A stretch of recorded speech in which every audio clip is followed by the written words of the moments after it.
Hey everybody, I'm Dan McClellan. I'm a scholar of the Bible and religion. The fit for this video is my own Data Over Dogma baseball shirt. Let's take a look at a video. See the Nile Delta, which is up top. You see all the green, that's where their farmland is.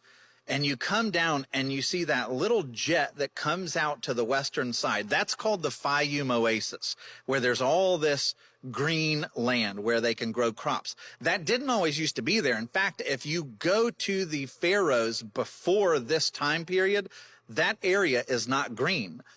But what you find during this time is somebody was surveying the land of Egypt.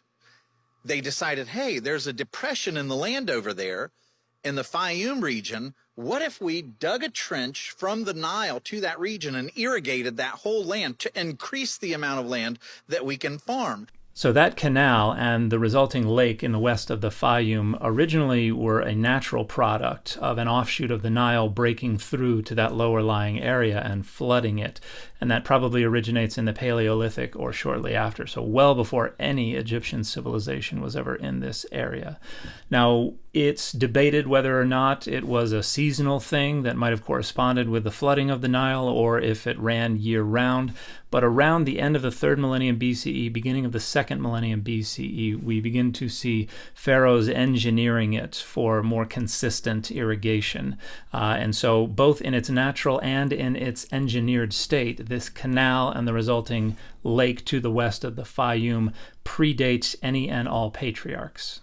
And so someone did indeed dig that trench. And for as long as we have records, do you know what that trench is called?